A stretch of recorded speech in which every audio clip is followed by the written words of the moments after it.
back, viewers and listeners. I welcome you all to another episode of my weekly online chemistry class. This is episode 3 of season 8. In the previous episode, we talked about the bond cleavages and the types, meaning the homolytic and heterolytic bond fission. And we also discussed that from these two types of bond cleavages, we have the three major types of organic reagents: free radicals, electrophilic, electrophiles, and nucleophiles. Today, we are going to discuss another important topic in organic chemistry, and that is to talk about factors affecting polarity and reactivity of organic compounds. Organic compounds are made up of mainly covalent bonds, but we discovered that smaller organic molecules are polar in nature, and most of them do have higher boiling point, higher melting point, and are even more soluble in polar solvents. Take for instance, the common ethanol that we all know is an organic compound, and it is made up of covalent bond. But ethanol is soluble in water. As a chemistry student, you must be able to account for that. Apart from that, ethanol has a boiling point of 78 degrees centigrade, 22 degrees less than that of water. What is responsible for all these characteristics of ethanol? It means the bond in that molecule must have been polarized. Now, what determines the polarity of of bond? These factors can be classified as follows. We have the inductive effect, we have the hyperconjugative effect, then we have the mesomeric effect, there is electromeric effect, then we have steric effect, then we have strain effect, and finally we have resonance effect. And in some textbooks, you might also come across what we call hydration effect or solvation effect. Now let's start from inductive effect. Inductive effect occurs as a result of uneven sharing of bonding electrons between two atoms in a covalent molecule due to the differences in their electronegativity value. And the molecules where inductive effect takes place, those atoms must be joined together by sigma bond. That means inductive effect is a permanent effect that occurs or commonly found in saturated organic compound. And inductive effect occurs when you have a highly or less electronegative substituent attached to carbon atom in an organic molecule. So, if the substituent attached to that carbon atom via single covalent bond or sigma bond is less electronegative than carbon atom, of course you expect an imbalance in the distribution of the sigma bond electron. And when it is highly electronegative, similar effect occurs. This type of, this electronic concept or factor is divided into two. We have the negative inductive effect and we have the positive inductive effect. If we take the negative inductive effect, before we go on, remember in your basic inorganic chemistry and in one of our previous episodes, I talked about the periodic properties, to mention it, electronegativity, and I told you how this factor increases and varies both across the period and down the group. If you remember, I told you that according to Pauli electronegativity scale, we can actually determine whether a bond is polar or non-polar using the differences in the electronegativity of the two atoms that are joined together by that single covalent bond. That effect is what is referred to as inductive effect in organic chemistry. The negative inductive effect occurs when a highly electronegative atom or substituent, such as halogens and nitro group, is attached to a carbon atom via a single covalent bond in a saturated organic molecule. Take for instance, as you have carbon 1 carbon 2, carbon 3, carbon 4, then you have a fluoroatom or fluoro group. This is carbon 1, 2, 3, 4.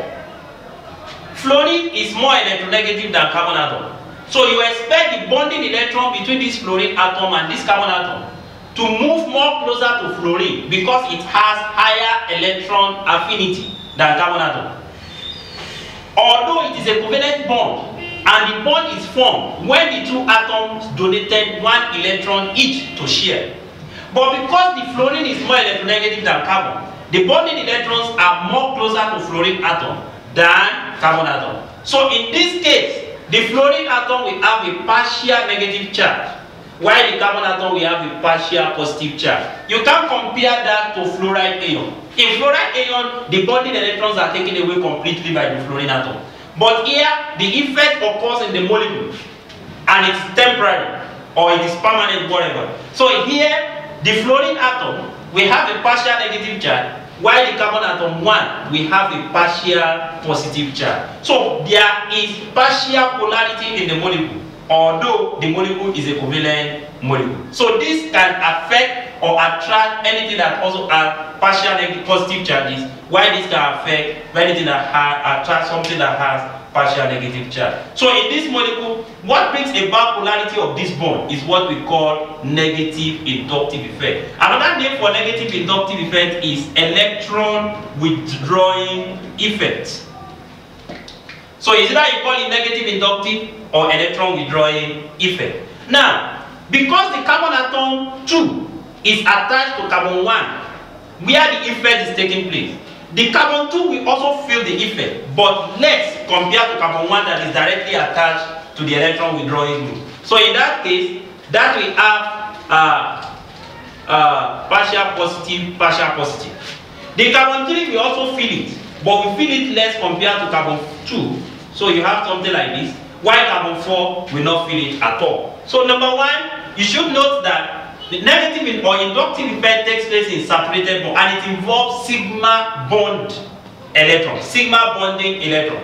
Then another effect from this is that inference from this is that the more further away the carbon atom is from the atom or group that imposes the effect, the lower the strength of the effect. So that means from carbon 2, the effect is weaker compared to what you have in carbon 1. It is also weaker in carbon 3 compared to what you have in carbon 2. So any carbon that is further away from carbon 3 will not feel the effect. So the effect of negative inductive effect only stops at 3 carbon away from the point of action. And this is what we refer to as negative inductive effect. And we have different groups that imposes negative inductive effect. Some of those groups are tertiary ammonium. Then you have something like this, R2H. Then you have NRH2.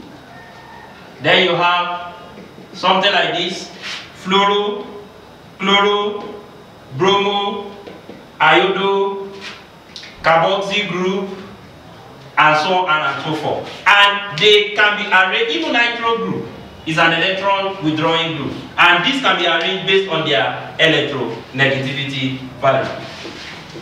The second type of inductive effect is what we refer to as electron donating or positive inductive effect. This occurs when an electron releasing group or something that is less electronegative than carbon is attached to a carbon atom via a sigma bond in a saturated organic molecule. Alkyl groups are typical examples of groups that imposes positive inductive effect. Why? Although we know that carbon-hydrogen bond is not polar, but carbon is likely having a higher electronegativity than hydrogen. According to Pauli's scale, the electronegativity of carbon is 2.5, while that of hydrogen is 2.1. So that means the difference in the electronegativity value of carbon and hydrogen is 0.4. So that is 0.4 makes the alkyl group to have a lower electronegativity value as compared to a carbon atom that is being attached to. So in that case, they have ability of imposing positive inductive effect or electron releasing effect. Typical example is when you have something like this carbon, this alkyl group releases bonding electrons to this carbon, while this also releases bonding electrons to this carbon, thereby making this carbon to be electron rich. And the ability of these two alkyl groups to release electrons is what we call positive inductive effect. That effect of releasing electron is positive inductive effect. Although not only alkyl group, we have other groups like oxide, like carboxylate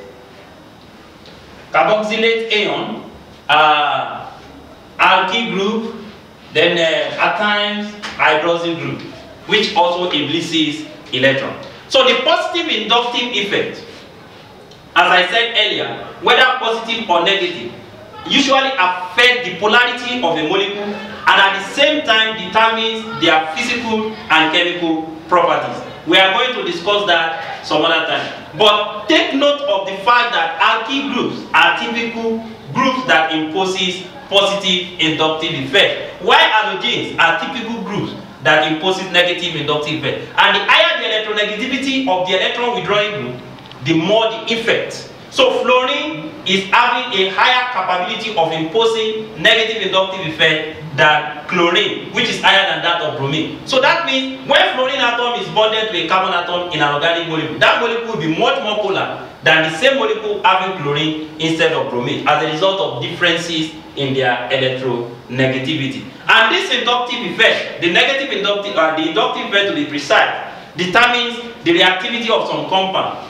For instance, when we get to effect of acidity, you must be able to explain why it is easier to esterify ethanoic acid with ethanol than esterifying 2,2-dimethylpropanoic acid with ethanol, and so on and so forth. I believe you have learned one or two things on inductive effect, which is one of the first types of factors that affect polarity and reactivity of organic compounds. In our next episode, we are going to discuss hyperconjugative effect, and that has a relationship with inductive effect. But you must be able to explain how each of these factors determines the polarity and reactivity of organic compounds. Do not forget to subscribe, like, comment, and share our video. We'd like to see you again some other time. Thanks for watching, and